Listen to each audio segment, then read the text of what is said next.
नमस्कार दर्शकों, दिव्य प्रतिध्वनि चैनल में आपका हार्दिक स्वागत है। आज हम एक बहुत ही महत्वपूर्ण और संवेदनशील विषय पर बात करने जा रहे हैं। जितिया, जिसे जीवित पुत्रिका व्रत भी कहा जाता है, मातृत्व की सबसे कठिन तपस्याओं में से एक है। यह व्रत माताएं अपनी संतान की दीर्घायु और उज्ज्वल भविष्य के लिए निर्जला रहकर करती हैं। इस व्रत का पुण्य महान है, लेकिन इसकी कठोरता भी उतनी ही अधिक है। शास्त्रों में इस व्रत से जुड़े कुछ ऐसे नियम बताए गए हैं जिनका पालन करना अत्यंत आवश्यक है। कई बार अनजाने में या जानकारी के अभाव में माताएं कुछ ऐसी गलतियां कर बैठती हैं जिससे व्रत का पुण्य क्षीण हो सकता है या फिर उन्हें व्रत का संपूर्ण फल प्राप्त नहीं होता। इसलिए आज हम आपको उन 5 प्रमुख कार्यों के बारे में बताने जा रहे हैं जिन्हें जितिया व्रत के दौरान भूलकर भी नहीं करना चाहिए। इस वीडियो को अंत तक ध्यान से देखें ताकि आपकी तपस्या में कोई कमी न रह जाए और आपको अपनी संतान के लिए किया गया यह महाव्रत पूरी तरह से फलीभूत हो। पहली गलती, नहाय खाए के नियमों की अवहेलना। जितिया व्रत 3 दिनों का एक अनुष्ठान है जिसकी शुरुआत नहाय खाए से होती है। अक्सर महिलाएं केवल व्रत के दिन यानी अष्टमी तिथि को ही महत्वपूर्ण मानती हैं और नहाय खाए के दिन साधारण भोजन कर लेती हैं। यह सबसे बड़ी भूल है। नहाय खाए का दिन केवल स्नान करके भोजन करना नहीं है, बल्कि यह शरीर और मन को आने वाले कठोर निर्जला व्रत के लिए तैयार करने का एक आध्यात्मिक प्रक्रिया है। इस दिन सात्विक भोजन ही ग्रहण करना चाहिए। भूलकर भी इस दिन तामसिक भोजन जैसे कि लहसुन, प्याज, मांस, मदिरा या किसी भी प्रकार के मांसाहारी भोजन का सेवन नहीं करना चाहिए। इसके अलावा नहाय खाए के दिन जो भोजन बनता है उसे पूरी शुद्धता और पवित्रता के साथ बनाना चाहिए।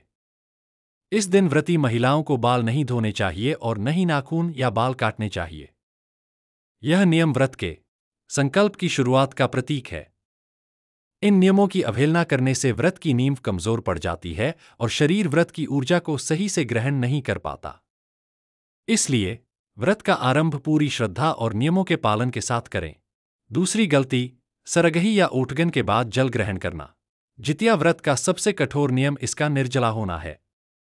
व्रत की शुरुआत सूर्योदय से पहले ओठगन या सरगही की परंपरा से होती है, जिसमें व्रती महिलाएं कुछ हल्का भोजन और जल ग्रहण करती हैं ताकि दिन भर ऊर्जा बनी रहे।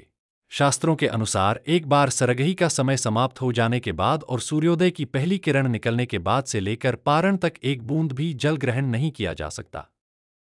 कई बार महिलाएं गलती से प्यास लगने पर थोड़ा सा पानी पी लेती हैं या कुल्ला करते समय पानी मुंह में चला जाता है। यह व्रत को खंडित कर सकता है। आपको यह समझना होगा कि यह केवल एक शारीरिक नियम नहीं, बल्कि आपकी संकल्प शक्ति और इंद्रियों पर आपके नियंत्रण की परीक्षा है। आपका निर्जला रहना यह दर्शाता है कि आप अपनी संतान के लिए किसी भी कष्ट को सहने की क्षमता रखती हैं। इसलिए संकल्प लेने के बाद पूरी कठोरता से निर्जला व्रत का पालन करें। किसी भी स्थिति में जल या कोई अन्य पदार्थ ग्रहण करने की भूल न करें। तीसरी गलती, दिन में सोना और क्रोध करना। व्रत का अर्थ केवल भूखे प्यासे रहना नहीं है, बल्कि अपनी आत्मा को परमात्मा से जोड़ना है। जितिया व्रत के दिन व्रती महिलाओं को दिन के समय सोना नहीं चाहिए। ऐसी मान्यता है कि व्रत के दिन सोने से व्रत का पुण्य क्षीण होता है और शरीर में आलस्य और तामसिक ऊर्जा का संचार होता है। यह दिन भगवान जीमूतवाहन के ध्यान, उनकी कथा सुनने और अपनी संतान के मंगल के लिए प्रार्थना करने का होता है। यदि आप सो जाएंगी तो आप उस दिव्य ऊर्जा से वंचित रह जाएंगी जो इस दिन ब्रह्मांड में व्याप्त होती है। इसके साथ ही व्रत के दिन मन को शांत रखना परम आवश्यक है।